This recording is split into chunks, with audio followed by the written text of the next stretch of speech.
your creative in your creative element. Yeah. We'll jump right into it. Welcome to Strictly Creative. Our guest is Adrian Walters. He's a Canadian actor. Hello, Adrian. How you doing? I'm doing good. I know we kind of just spoke right before the start of this interview, and you were talking about the very productive day you've had, and I want to talk to you about this film you recently acted in called ROADMARKS, which was one of the many great films featured at the 2023 Ottawa Black Film Festival and the 2023 Toronto Black Film Festival. When I read the description, I was like, okay, I gotta watch this film, and I did, and I really enjoyed it. Thank you. And I'll just quickly read the film description here for folks who probably want to hear about it. Basically, you portray the character named Kory. So Kory turns back to street fighting to raise cash for his daughter's music school against his better judgment and the love of his life's wishes. Seeking guidance from family, he tries to figure out where his focus should lie. This film was directed by Brandon McKnight. So first and foremost, tell us a little bit more about this character that you played, the name Kory in ROADMARKS, and what drew you to this role. So this role is very close to home. This was a role that it was pretty much conceptualized based on a friend of mine. Wow. I grew up with, I've known him since I was, I want to say 12 or 11, and I'm 29 now. So that's a long-standing friendship, right? And we have grown up so close. Like, he's literally like a brother to me. Blood couldn't make us closer. And he found himself in a moment in his life where he was having a very tough time, you know? And because I'm his brother, I was like right there experiencing it with him, like up close and personal, and trying to be like wise counsel, for this person, because I love this person, and try and steer them away from harm's way. But in their mind, like the character, they figured that what they were doing was of service because it was allowing them, what they were doing wasn't harmful because it was allowing them to be of service. It was highlighting like that inner need to feel like you're making a contribution to the people around you that you feel like have given you so much. So you feel like you have to do your part. And, some people think that, this is all I know, and he found himself in that space, and because I was so up close and personal, like with it, and like it was very taxing on like friendship, very taxing on so many different ways. I felt like I wanted to explore that through a character, and also seek to like potentially further understand him, because like that's what I do as an actor. Like, you try and understand someone's psyche, understand the motivations of something. Why do they keep doing this, even though it's breaking up their life? It's breaking up the things they built in their life, But it all comes back to that human need to feel like you're making a contribution. So I found that to be really fascinating. And I feel like I'm a very whole person. Like, anyone that knows me, anyone that's close to me knows that like I take pride in and like make it a point to have like a daily regimen in like nurturing my inner self, my spirit, my relationship with God, self-love, all of those things, to make sure like I'm intact, because I feel like in this industry you gotta be solid, or you can lose your way. And that's in any field. But so because of that, I wanted to understand what it was like in terms of that brokenness, that emptiness that he was feeling, and why he felt so deeply he had to do the things he was doing. And I was drawn to that. And in my exploration of that, like, I came upon so many different things that were like just heartbreaking to me. And yeah, it's kind of making me emotional just thinking about it. But I just discovered so much, and here was a person who considered themselves to be weak. And I remember like being in my room and praying to God, because I was God in my process. I was like, listen, God, speak through me. I know I am just mere mortal, mere human. So I always ask him to speak through me for any role. And I remember asking God, I was like, allow me to understand what my friend is experiencing on the deepest level. Allow me to understand that truth so that, when we shoot this thing, I can really embody and really honor him, you know? And I remember one day I felt something he told me that he felt. He verbalized something. And one day I felt like I felt it deeply to the point where it scared me, you know? And it was more so. I'll share it with you. I feel yeah, I'll share it with you since we're Please, yes, having yes. a conversation. Remember one time like there had been, I think it was 3 times where he's 2 times where he called me, and then another time where I was alerted by someone where he was having suicidal thoughts, and he pretty much called me and was saying like, "Hey man, thank you for being my friend. Thank you." He was kind of doing that and alluding to it, and I was like, "What are you doing?" I was like, "This phone." I'm like, it sounded like like when they're speaking in a way where it's like, this is not just a thank you. This is not just I really appreciate you. It's not that. It was alluding to like it felt like a goodbye, and I kind of Mm. caught him in the middle and said, "You better watch yourself." And like respectfully, brother to brother. You can check your brother. You're allowed to check your brother if that's really your brother. And he told me what he was experiencing 2 times when he called me and pretty much said that. And I pretty much I did my best. I was like, hey, God, speak to me in the moment to pull him off that edge because I love this person. I want this person in my life. And I remember praying to God and asking for him to understand that on the deepest of levels. I remember I started to feel that one day. I started to feel like this deep emptiness and like just feeling like nothing mattered, like existence doesn't matter, and this, that, and the third. And I remember I was also training. I got physically like in shape for that thing because I didn't look like how I ended up looking in that short film. I did not look like that. Matter of fact, I actually posted like a progress picture on my Instagram because it was so jarring to me. But I remember one day I went to the boxing gym for training and I was walking home, and the walk home felt longer than it usually felt, you know? And I started to like feel every second of my existence, in a way where it was scary, and it felt like I really felt each moment passing, and I understood what he meant by it's like, he just feels like he's just lagging. He just feels like he's here and he doesn't know what to do. And every 10 minutes feels like 30 days. You know what I mean? So it's just like you don't know what to do with yourself. And for him, he was always seeking purpose. He was always seeking purpose. So, long story short, I feel like that was a long-winded answer. I was just drawn to that. I was just like understanding him and how he tried to fill that space of purpose within him. And yeah, I just like learned so many different things about him and what he's experiencing, anyone in that space. And I remember calling him crying after having a deep cry and telling God. Like I remember I came home and it was so weird because I didn't even feel like telling my mom how scary the thoughts I was having. I was like, whoa, this is so weird. This wasn't here 2 days ago. And I remember just getting on my knees and saying, God, hold me right now, because I feel very scared, with all the things I'm thinking in my head. And I realized I'm like, oh, I called upon, so I asked for this understanding. I remember after crying, I was just by my bedside, I was crying, and I remember I called him and I was like, listen, man, I know you say you're weak, but you are a fucking strong man. If you're experiencing that on the daily and you're still here, you're a lot stronger than you think. That is not for the weak-hearted, you know? So yeah, that's what like drew me to the role. And that's like a bit of my experience, just like trying to understand him as a Wow. person and as a brother.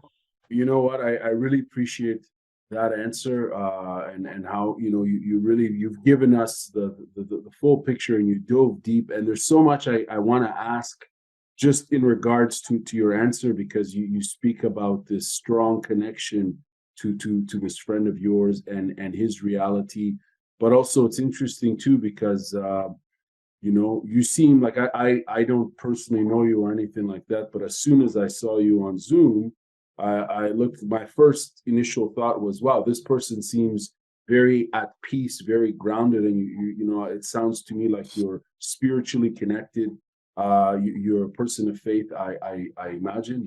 It sounds like it is because you speak Yeah. of that, and Yes. it's interesting as someone who's a creative, someone who's an actor, performer. I guess what I'm trying to say is we don't hear a lot about the role of spirituality in one's creative work and process. But I'm gonna ask you some more questions in regards to the film. But Yeah. I want to know, I want to understand your process some more, because it's really interesting how you tapped into that, and I appreciate your honesty in your responses here. And the film, as you mentioned, deals, like, there's a lot of themes such as economic survival, love, parenting, responsibility, redemption, to name a few. Um, and I think you've kind of alluded to this in your first answer, but how did you approach portraying those themes in your performance? Because Kory is a complex character, right? He's got all these pressures, he's got all these hats he's wearing. He's a parent, he's got a love in his life, he's got a girlfriend, yet he's still street fighting to provide for his family. How did you go about portraying all those themes in your performance? Hmm. Um. Well, like, list the theme. Like, say it again in which order, and I'll answer it in that order. Absolutely, yeah. So there's all these complex sort of themes. Primarily, it's this economic survival, right? This Yes. need Yes. to, Economic survival. you got a job, you got to work, you got to provide. There's a theme of love, like his relationship Yes. with his girlfriend. Okay, we'll answer one by one. Sure, One by one. sure. So for the economic bit, I knew that personally. Like, for my first couple years of acting, I made little to no money. So I knew what that's like to have to hustle. I was folding shirts and jeans at Guess clothing store. I don't know if you know what Guess clothing is, Yeah, but yeah, the clothing brand, and I yeah, was of course. folding clothes at Guess, for my part-time job, make my money, and so I know exactly what that is. And I was also working at a restaurant at the time, you know. So, and I remember I just gotten, so like, I'll also tell you the backstory of ROADMARKS. So ROADMARKS was a film that six other individuals and myself funded. We came together and funded that project, and it was all completely conceptualized by us. And I remember at the time, like, because of my idea, I was the lead funder in that project. So I had to work and pick up as many hours as I possibly could to get the job done, in terms of funding the project. So I knew what that was like economically, like him saying, like, crunching numbers, and there's a timeline, it's like, yeah, we can say, we can work this part-time job and do this, but it's like, listen, we need this money because we go to camera on this day, so it's like, where are we going to get that from? I've been in many situations as an actor where you're trying to, because you're pursuing what you love, but you also realize that you also have to feed yourself, Mm-hmm. So with that experience, I feel like anybody, coming up and with a dream or goal can understand, that economic struggle, of trying to figure yourself out, trying to figure your life out and provide. Also when you have people that are counting on you, which is leading into parenting, Right. you're like, when you're responsible for another human being, you really, like, I don't have kids myself, but I just know that, like, I'm very close to my parents, my father. I've been very blessed, to have my father and my mother in my life, my entire life. And God willing, we get to, live out many more years.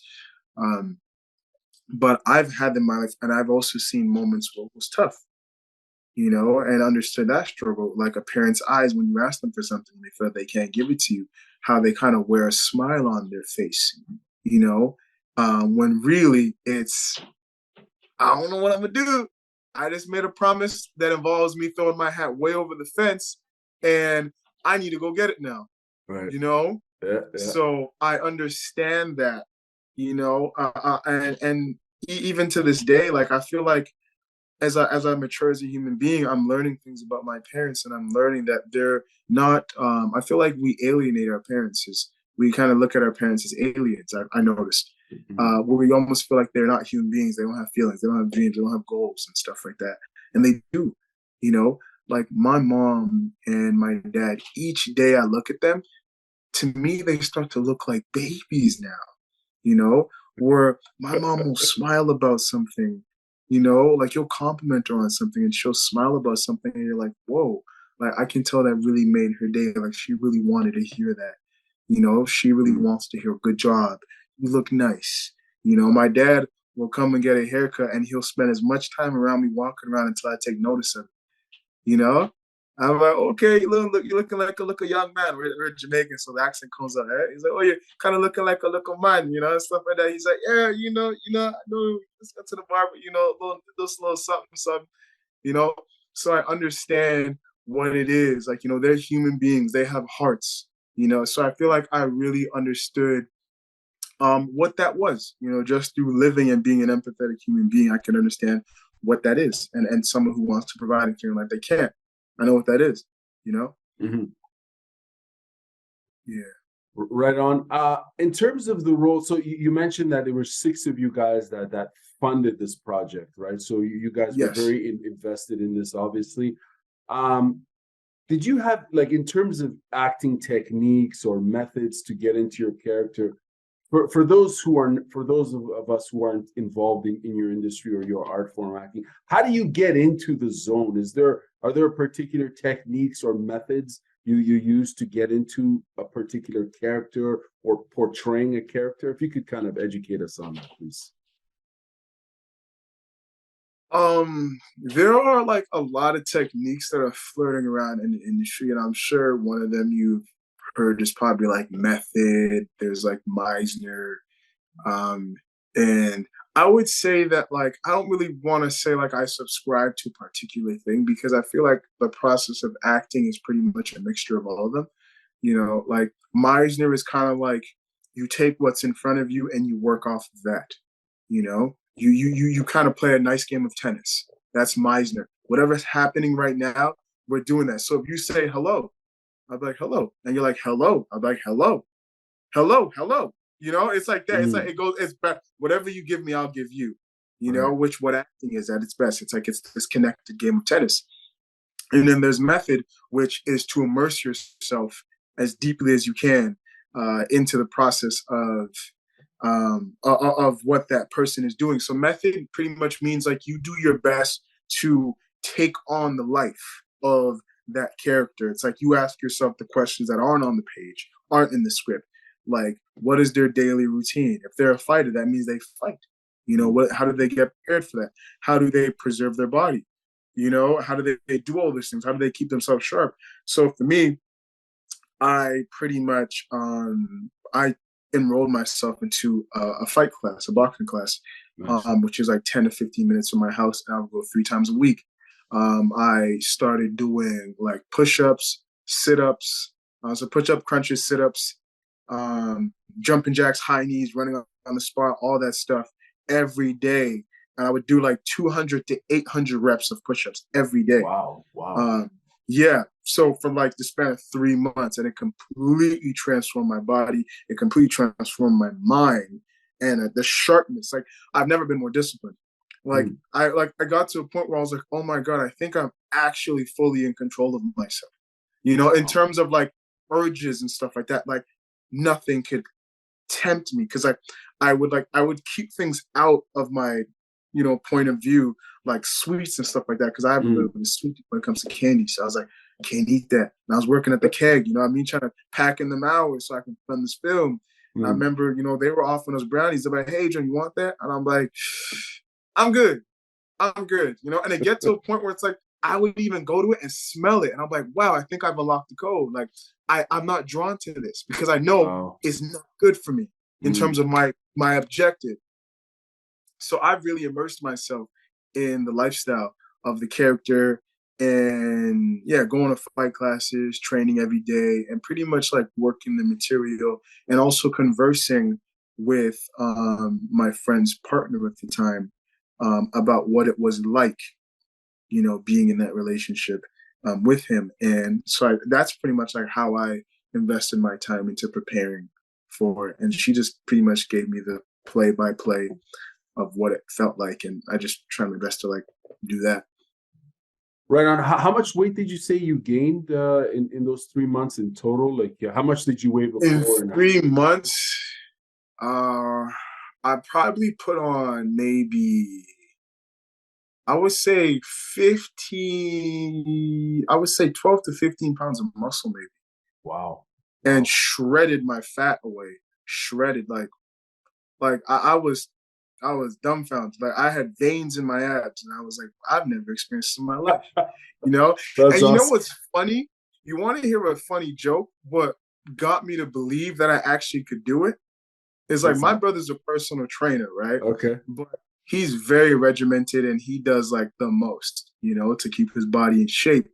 But so he's always been training like that. So I'm like, Lamar is Lamar. That's just how it is. That's just how he's cut. He's that guy. Mm. It was after seeing Michael B. Jordan in the first Creed. It was seeing Michael B. Jordan in the first Creed because I had watched Fruitvale Station, and I'm like, he did not look like that. Like, I'm like, that man had no muscle to his name, Mm-hmm. in Fruitvale Station, and then he transformed himself in Creed. And I remember he was saying, he's like, listen, if you do the exercise and you work out, it's just a 2 + 2 = 4. Right. Your body has to change. Whether you like it or not, as long as you do the exercise, you drink the water, you eat the meals, your body will change. And that is exactly what happens. So I have to credit him that too. I have to literally credit him that. And then my Mm. brother for like obviously giving me the meal plan, training me. But Michael B. Jordan, seeing his transformation from Fruitvale Station to Creed is what gave me the belief that I could do that. Yeah, and I gained about 12 to 15 pounds of muscle doing that. It's impressive, man. In the film, we see, you fight and the way you move and your physique, and it is very impressive. And the fighting as well is entertaining. Of course, I'm a fan of combat sports, and one of the reasons why I wanted to watch this particular film first was because Mm, of that street fighting aspect. wow.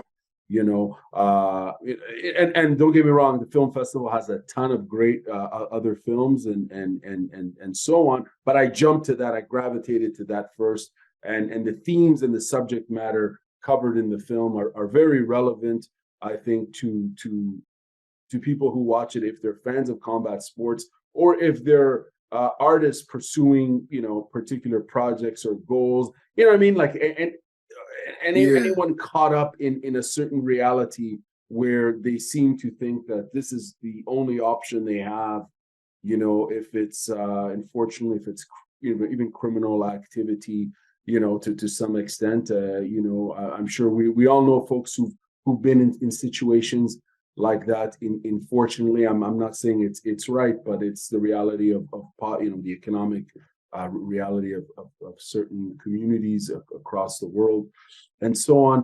In regards to the fighting, so you took boxing lessons. You said at a gym not too far from your place in Toronto. Yeah. How was the experience there training with the with the coaches and so on and fellow boxers?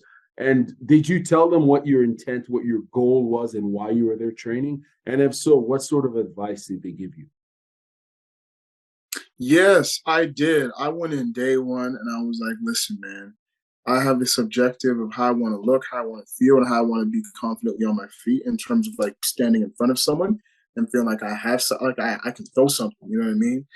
And they were like super open to that. And they said, like, this is the perfect place. And I remember I said that to one guy because he kind of reminded me of Mickey, from Rocky, you know, Yeah. like he was an older cat. So I was like, oh, he might know a little something about something. So I went to him and he's like, I got you, but he's like, I don't have the time to personally work with you like that. But there is one gentleman by the name of Jason who does have the time. He can put the time into training you. And he knows everything I know. So he'll be able to give you whatever you need. And I remember they told me I can take this class today, but come back on this specific day and he'll be here. And if you talk to him, you can exchange numbers and you guys can kind of move from there. So I pretty much went in there and I just took part of the group classes. I just jumped into the group and he knew my objective. So he would, in certain moments, isolate me to make sure that, like, I had proper form. And then I would go on Sundays where Sundays was like, so throughout the week was like our private was kind of like group sessions. And when I would go on Sunday, not many people want to leave their house on Sunday, you Mm, know. So that was more like a private session, you know, where he would come in and he would focus on me. He'd be like, all right, you know, like, you know, hold your hands like this, you know, all right, now come at me like this, you know, and then he would like go like this and like have you duck and like get all the movements, you know, and get all those reflexes in. And he would give me little assignments, you know, mm, of like certain things you can do at home that kind of trains your body to react, you know, in fights, you know. And if you're involved in the fight, well, you know this. Like any fighter knows this. It's like you do certain exercises, and you're like, I don't see the point of this. And then next thing you know, you're in front of someone. You're like, oh wow, I'm quick. I can. Oh wow, I'm ducking that. Oh, I get that motion. You know, that range of motion, duck, and then, you know. So he pretty much put me on the bags. They told me. They also told me that it won't be easy. You know, mm, they're like, listen, man, you'll learn it. You're like, you know, you're gonna learn it. It might feel weird, it might feel awkward, some of the things we're gonna have you do. But if you just trust the process, you're gonna see results. And I remember just doing that. And my trainer, Jason, became like a really close and dear friend to me, you know, and he steered me in the right direction, would give me strong advice, you know, would push me, you know, really push me to getting in the ring to sparring, because I had a lot of nerves around that. I'm mm. like, okay, I'm doing this exercise, but how does it translate now in front of someone? And he really pushed me to get in there to experience what that was like. So yeah, they were very helpful in terms of like preparing and feeling confident. If that answers your question, I feel like No, it was a long question. no, no, Yeah, this is great. You know, it's a 15-minute long film, and when I watched it, there were a lot of moments that really grabbed me seriously, because I thought about a lot of uh, you know, particularly when it comes to sports or combat sports, and situations where a lot of people want to maybe give up a sport because, you know, XYZ reason, they're injured, you know, they realize they can't push on anymore. There's a lot of raw emotion in this film, and I think it's a film anyone can watch. It's not just for some guy who likes combat sports. In fact, one of my favorite scenes in the film, you know, of course the fighting is great. One of my favorite scenes actually is the dynamic between this street fighter named, you know, Kory, who is hiding, you know, the fact that he's out there fighting from his girlfriend, and you see the vulnerability. It's funny how much emotion you can, you know, communicate with your facial expression. You know, when you're coming into the home, and we could see the fear, the anxiety, there's just so much that's represented there, and the exchange between the both of y'all, especially when she finds out that you're back on the streets fighting, and she's, you know, I hope people watch the film. I don't, no spoilers or anything like that. I probably just kind of did. yeah. I kind of did spoil it. It's all Sorry, good. It's all good. but you know, you see that raw explosion and the dynamic, and it's a really interesting shift, because we you know, we see this combativeness there as well. You know, where Kory's girlfriend, you know, I think she's like, this is the third time, and that exchange was, I found, really powerful, and really added to the whole story and what was at stake, you know, for him in terms of his personal relationship. What my question for you now is, can you tell us a particular memorable moment or scene from filming ROADMARKS? Is there a particular memorable scene or moment for you that really encapsulates the character? I would say it's funny you highlighted that, because I remember I remember there was two moments.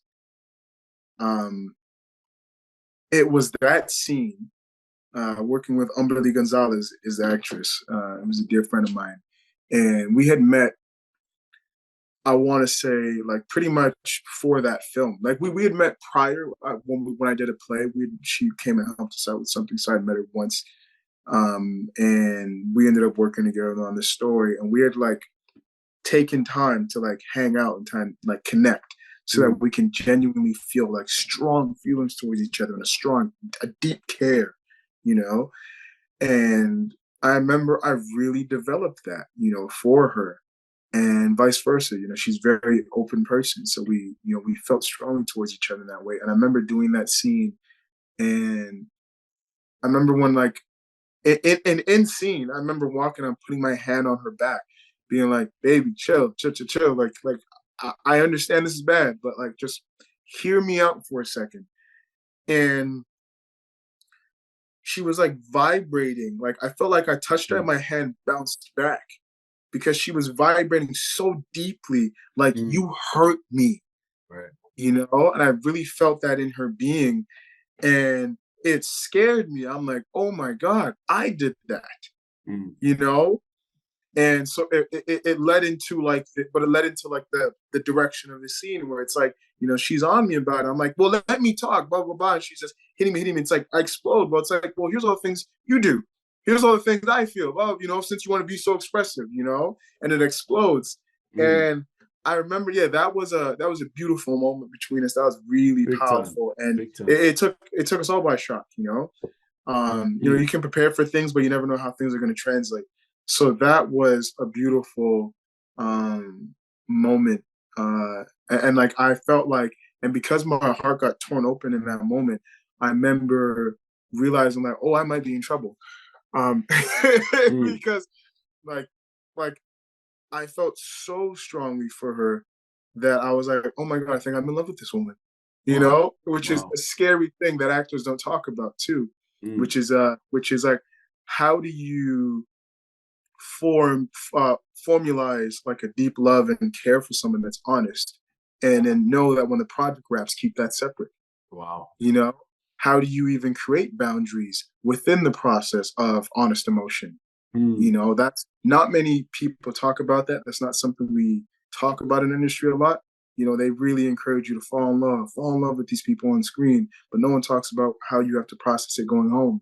You know, if you watch if people watch this film, they will know what you're talking about, because when you guys are looking at each other, especially with her initially, there is love there. You know, there's a deep connection. It resonates and it goes kabuki. It goes crazy when she finds out that, you know what I mean, you're still fighting. It's like she goes from Tweety Bird to the Tasmanian Devil, and you know, that energy vibing back and forth. It was, that in itself was like not a fight, but it was a fight of energy, you know, in terms of like what love does to people. And it's interesting to hear that, you know, you were that in it emotionally, that you developed a connection with her.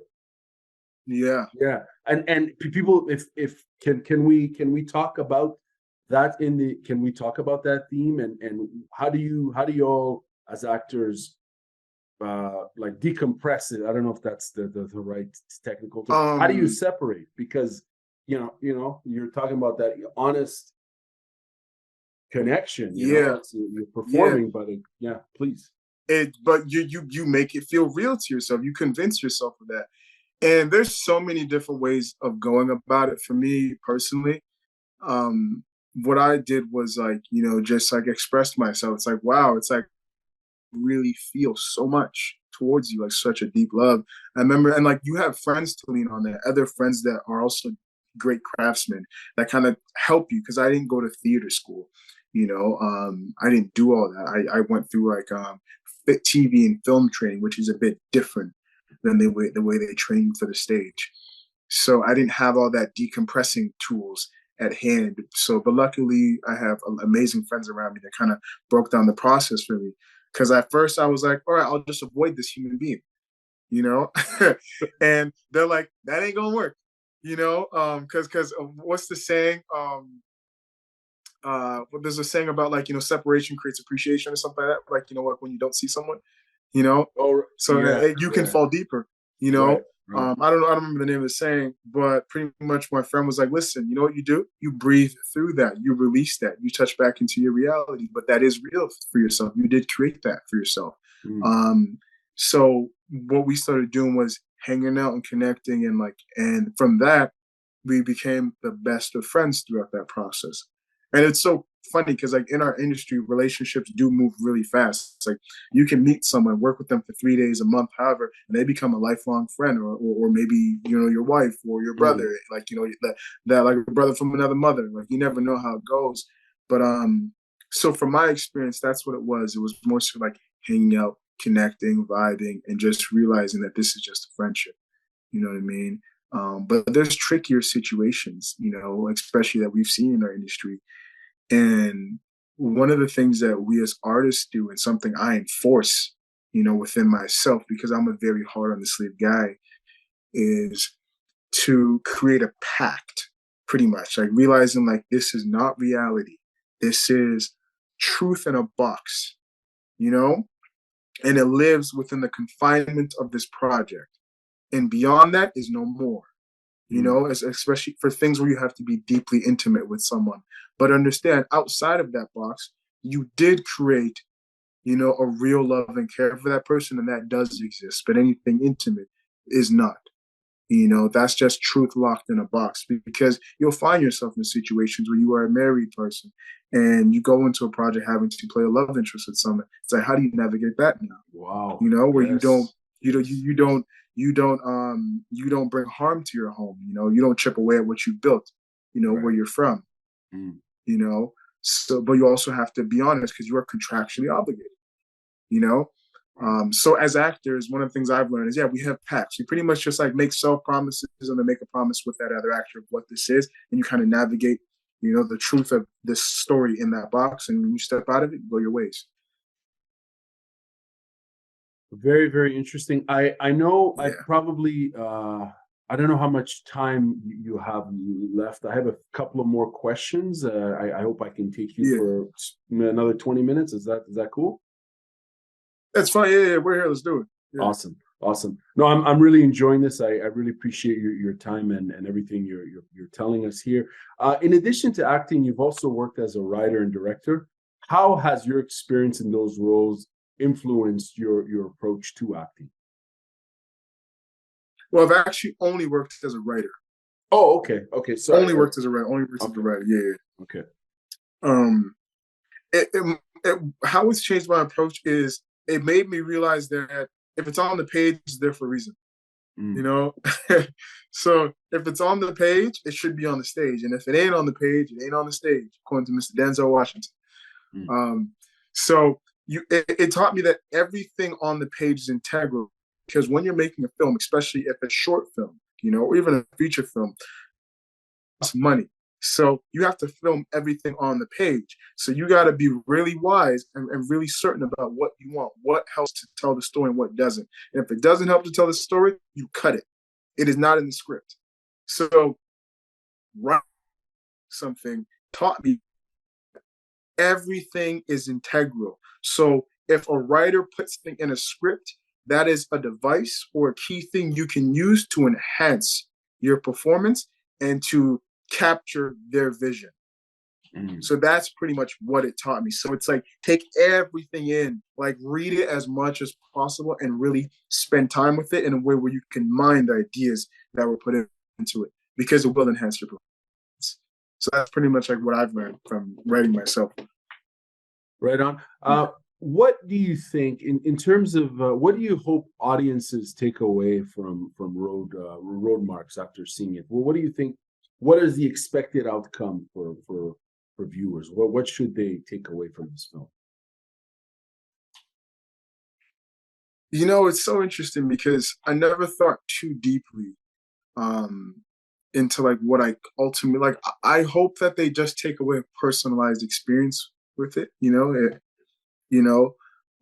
like whatever that means to them, and hopefully like understanding towards people, like things aren't just black and white, things are gray at some times, and and to like give people grace and like give people space and grace, because a lot of people are fighting, inner demons, things that they're vocalizing, things that they're not vocalizing, right?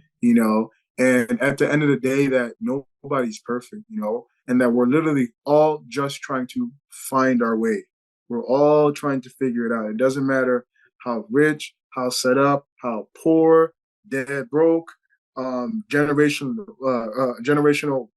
wealth you have, or whatever it is. It's like no matter where you find yourself, if you are breathing air, you are still trying to figure things out, still trying to find your way and to navigate this human experience and make sense of it for yourself, and everyone is trying to make a contribution, and how they, decide to make their contribution will tell you, a lot about them.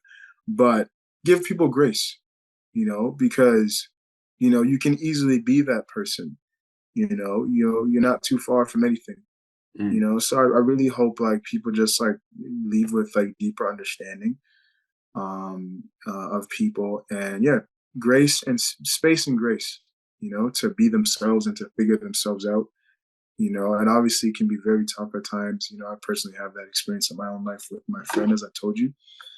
But yeah, keep loving on them, keep sending love and keep checking in, and just like, hopefully they figure things out, and win their battle, like whatever that battle is, hopefully they win it. Right. So it's like almost having compassion and empathy for people with this space and grace. Is that what you mean? Yeah. Oh, did I just cut out? I think I may have it's cut definitely out. it is definitely that, like compassion and empathy towards people, as much as possible. The same compassion and empathy you would want, from someone. Right.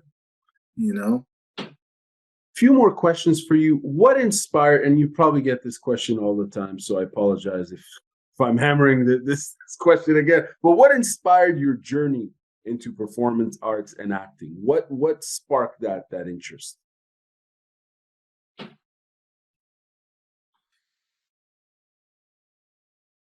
I grew up in a big family of 7 kids. Okay. Wow.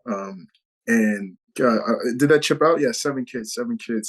And my parents, my mom specifically, was very adamant and very proactive in like helping us figure out like what each of us like most gravitated towards. So she would put so many different things in front of us, from coloring books to guitars that ended up getting broken, pianos that we didn't play with our fingers but our feet, flutes that we pour juice into, just being a mess, and but she was very proactive and like just consistently putting things in front of us to see what it is that we wanted to do.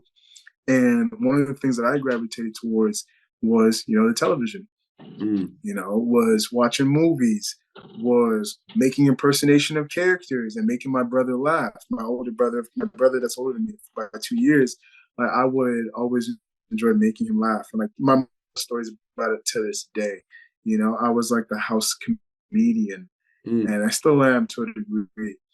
But I'd always love making people laugh. And I would watch movies and it would inspire me, And it was something that like I always had in the back of my mind that I wanted to do, but I never really like went out and did it. It was just kind of existing back there in a thought. And I remember coming to the end of high school, and realizing that it's like, oh man, like I don't know what I want to do yet. I was like, damn, what do I do? Everyone's going off, everyone has figured out. And I remember thinking to myself, well, I feel like this is something that I wanted to do. And I was still thinking about it. And I picked up a construction job and made money. And I remember sitting on the balcony one time at this place, well, not construction, renovations. I was sitting on the balcony renovating this condo on my lunch break. I remember looking out and seeing like a Caribbean family selling fruits out of the back of their van. And they looked so joyful. They looked so in tune. Like, like they were probably in retirement and they were just like, it was something that they were doing and they felt like they were really giving themselves. It was really beautiful. And I remember thinking to myself, like, this is nice and I'm making money, but I don't feel like it's the aligned thing that I'm supposed to be doing, just doing renovations. So I was like, I think I really have to take a look at this acting thing, And so I went online. I started sending out emails. I didn't even have a headshot.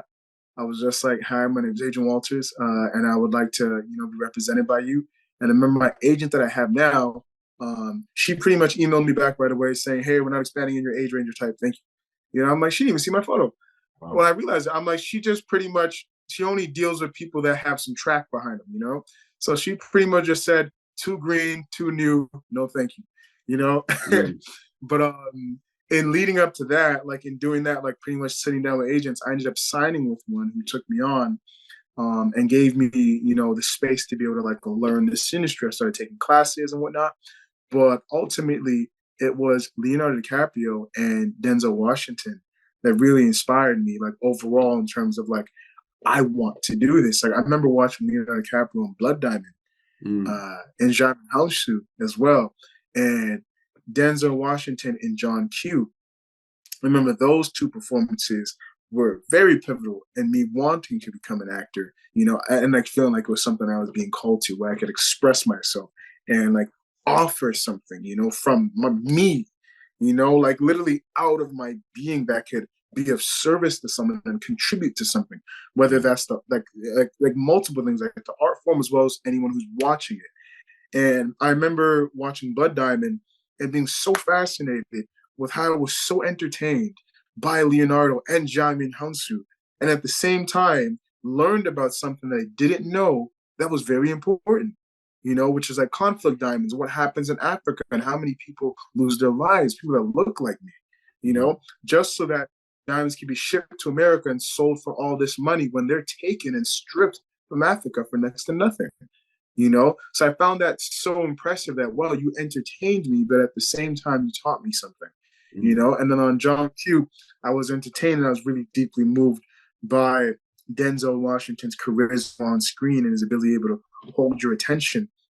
And that kind of set me on the path of like hoping to be able to do that and potentially work with them, so that kind of like inspired me. And as I started getting going, I remember realizing, like having a moment one time when I was walking home and like hearing God's voice and having this feeling in me where I was like, oh yeah, I know this is what I was sent here to do. This is like part of my mission here. I can feel it so deeply. Wow. And that kind of like set me on the course and never looked back since. And it's been by far the greatest adventure. And stepping into anything that you feel like you're called to do, one of the things you also learn that I love and I found out is the character it minds within you. It's literally it's the character that is mined within you. Like the pursuit alone is character development, because you learn so much about yourself.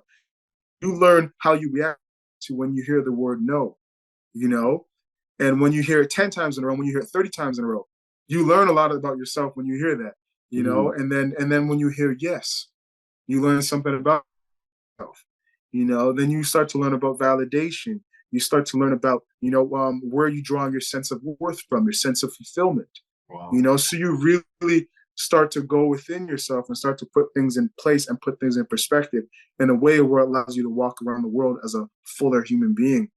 So like that's one of the many things that you learn and you take away from the craft, pursuit of the endeavor of like this craft that I am eternally grateful for, Wow, that is incredible, man. I'm curious to know what advice would you give to say someone, what's the best advice you'd give someone who's pursuing acting? You've kind of, I think, answered it by telling us your story. It was something you were drawn to. It was a calling, right? It was something that enabled you to communicate with your being, right? And tell these stories. Yeah. But it sounds like there could be more there in terms of what advice would you give to people who want to pursue this performance arts and acting?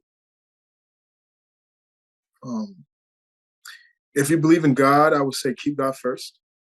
He will always be right there with you every step of the journey, at your lowest and at your highest.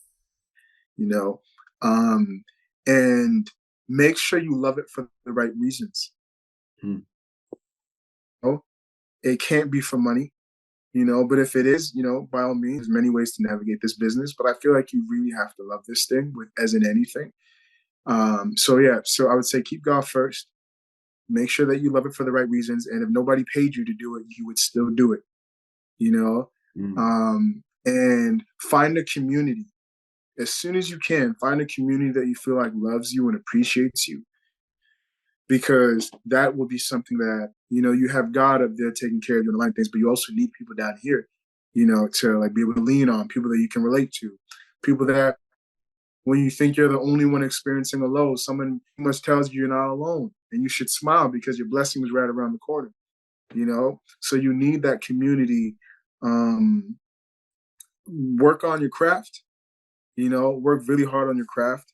Like, I don't feel like acting was something that, like, when I started out the gate, I felt like I was good at it all. It was just like pure excitement, joy to like feel like, oh my God, like I know this is what I'm supposed to be doing. Doesn't mean I'm good at it yet, but I know this is what I'm supposed to be doing.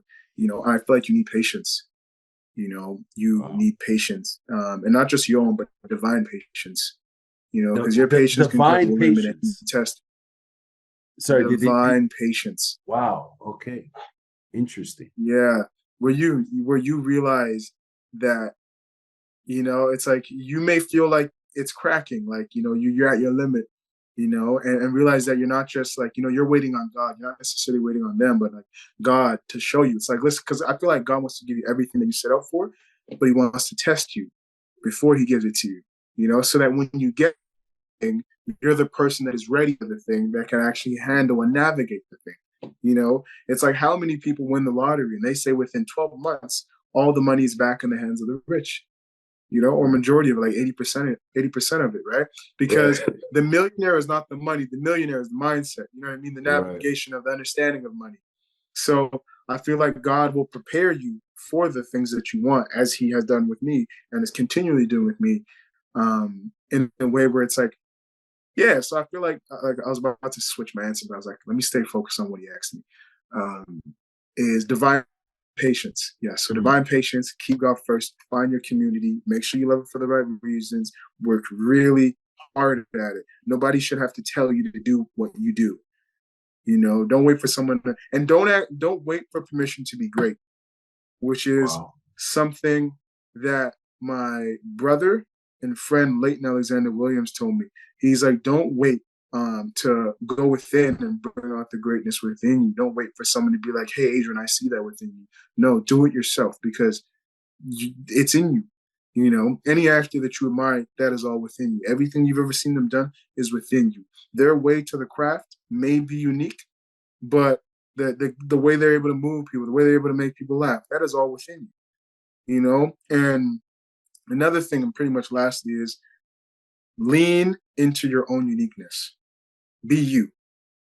Like whatever it is that stands out about you, that people love about you, people notice about you off the bat, lean into that, because that is your calling card. No one else can do that. Like me and my brothers, we go up for the same roles all the time.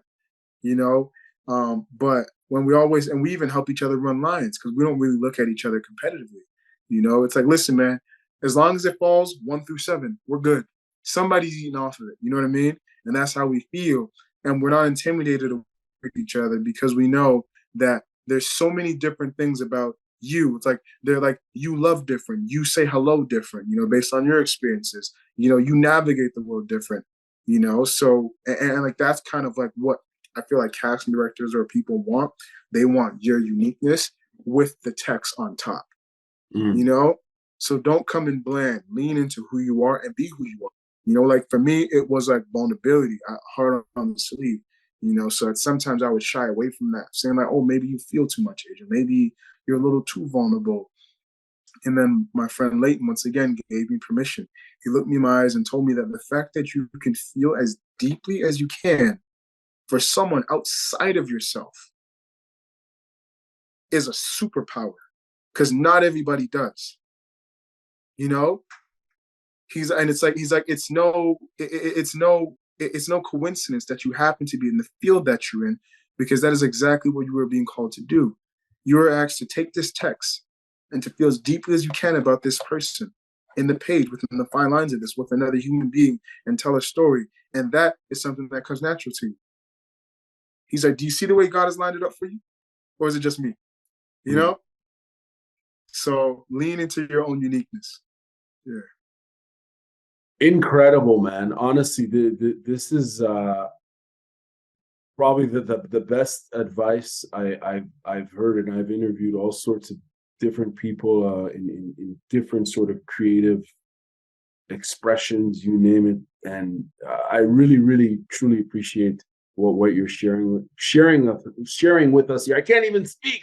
I'm so overwhelmed by no, seriously, bro. This is it's incredible. I really I appreciate that.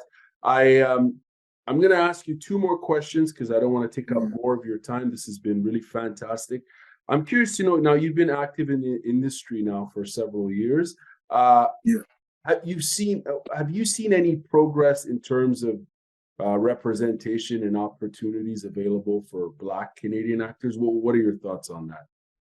Yeah, I do feel like it's getting better.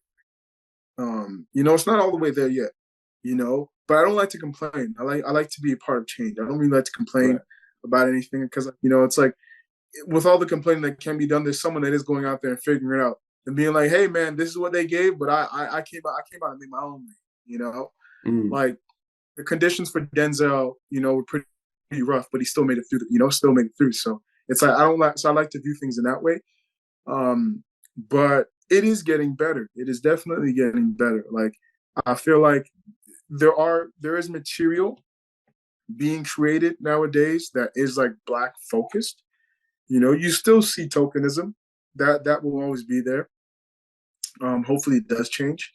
Where it's like, white, white, white, white, and then that one Black person, so that's still relevant in our industry, but I do feel like it is changing, where you have, like a Black Panther, you have a Creed 3, where, two Black giants, young kings are leading a film, and you're going there for both of them. No one person is taller than the other, because that's something that has been rooted in the industry. So, like, pretty much saying only one can go, really mhm.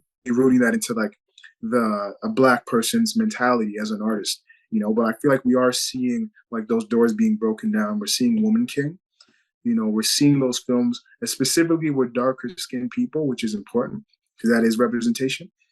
And even like I'm working on a project now, and I'm the lead of it, and I'm working with this amazing director called Fitch Jean. He's this Haitian brother out of Ottawa, phenomenal filmmaker. The world's going to hear about him in a very loud way very soon. I give it a year and a half, and Hmm. you can hold me to this. We can date this. Timestamp. Sure, What was time? sure. It's 9/12 on April 4th. Tuesday, April 4th, 2023. That's Big right. deal, myself included. Hey, you know, you're gonna hear about us. You're gonna hear about us. We're working on something that's really special, and Interesting. it through and through is like 90. I want to say in the cast. The cast is 93% Black Wow. and ambiguous. As well as the crew. Even the casting director for this project is of African American descent. Her name is Hannah. Mhm. And I feel like that is so special because it is rare. you know. So I feel like with the conversation about representation, I feel like it's upon us, to be as like while we're having the conversations with different cultures, white people, Black people, Asian people, Indians, what have you. I feel like it is on us to as we're having those conversations, setting up things in place, like points of action, where Right. it's like, all right, we're having this conversation, and here's a project we can tackle right now that doesn't just keep it at words, but actually as a movement forward to change, Mhm. So we're working on something right now, and that's been a blessing. We're going to camera next month, May 14th, I believe. In Toronto or in And Ottawa? no, in Ottawa. In oh, In you're filming in Ottawa. Ottawa. Yeah, in Ottawa. Yeah, I'm Okay. from Wow. Toronto, but I'm Right. shooting it in Ottawa. So that's gonna Okay. be really fun. That'll be my first time over there. And it's about a young man who's Rwandanese. So that's even Wow. further, Okay. representation. Someone whose family who survived the genocide. Wow. And this Wow. is a Wow. 10-year commemoration of what life looks like for them. Hmm. Post that experience, and this happens to be a family that was so traumatized by it they never spoke about it. The minute they left, they just tried their best to forget it ever happened, as if it never did. you know, and that slowly trickles its way back into the dynamic to the point where it just erodes the whole thing, you know.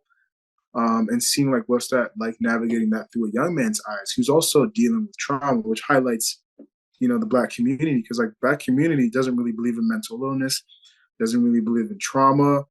You know, that's another conversation. I'm glad you mentioned that. I'm starting to interrupt. I'm glad you mentioned that because I you know, I'm originally from Ethiopia. I'm Canadian, but my parents are from Ethiopia, and I can tell you in that culture that I think the whole of Africa, but East Africa, I don't want to speak for everybody. The idea of mental health is like no one talks about it. It's not, you know, there's huge stigma when it comes to the topic of mental health. So it's really interesting that this project you're working on is going to be exploring on all these important themes because they're very relevant in all of our lives.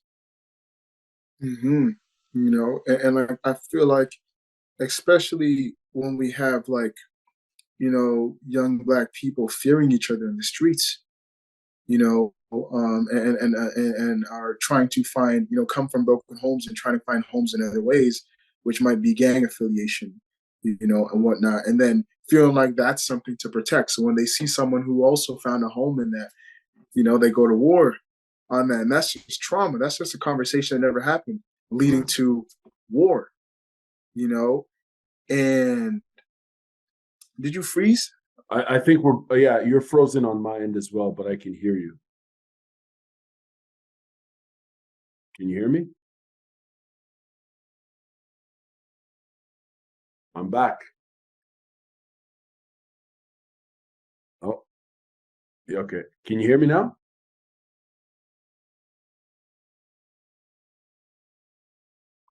Oh my, are we back? Yeah, we're back. We're back.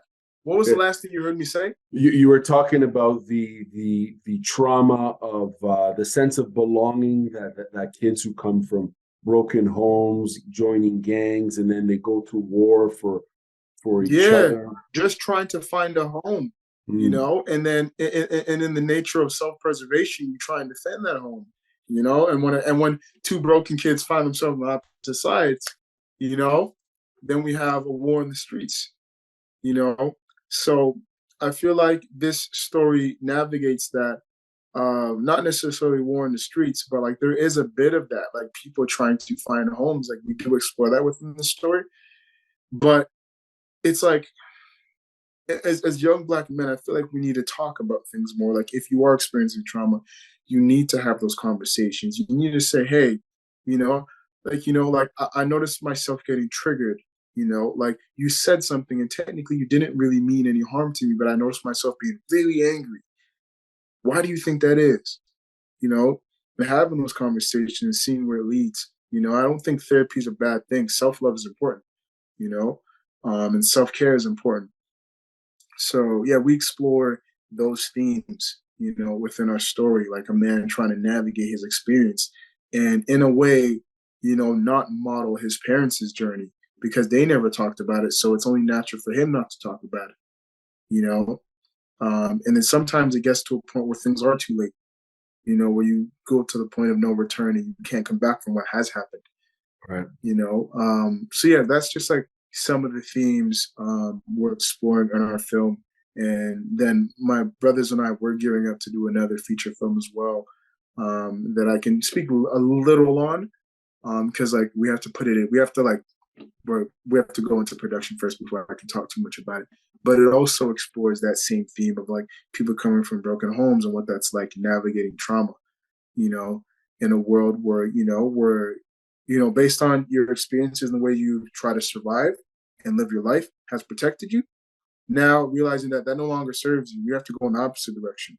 You Mm. know, you have to choose to be vulnerable. You have to choose to talk, open up, you know, allow yourself to be seen and not feel scared by that, you Wow. know? So yeah. So like two amazing projects we have in the works. One that we're currently about to film, and one that's going to be put in production that I'm really grateful to be a part of. And it further solidifies like and reinforces like why I stepped into this world of acting. You know, feeling like, you know, I can offer something and be of service, as well as entertain, but also touch on something that's very important. You know, Mhm. kind of hiding the lesson in the medicine. You know, So that's it. That's like why I got involved in this industry, and I'm very grateful to be a part of like things that are in alignment with that, and like carrying out the mission, really. Where can we follow your projects and all this activity? Because I'm really curious to see these films and projects. So where can where do you post about this?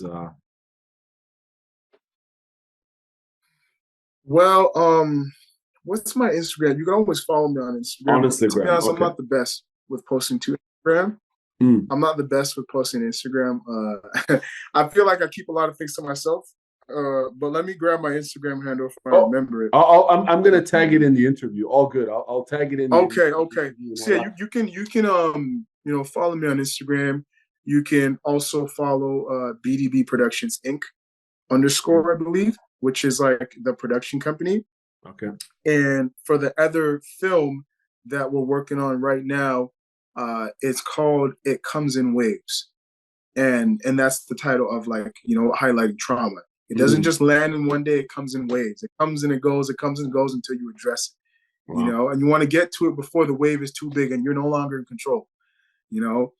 That you can follow through Lens Film, at Lens Film, or director Fitch Jean, who's the director and writer of that. So that's pretty much like how you can keep in touch with like whatever I'm up to, and yeah, pretty much get the loop on like what we're doing. Right on. Well, I'm definitely going to be following up on that. I'm curious about both of these projects and all the great work you're doing. I want to thank you very much for your time and for being very open and sharing all these for telling us about that film ROADMARKS, but also telling us about your experience in getting into the zone and your story as it pertains to your journey into acting. Thank you very much, Adrian. Have a wonderful evening. Thank you so much. I really appreciate your time as well, brother. Thank you for having me.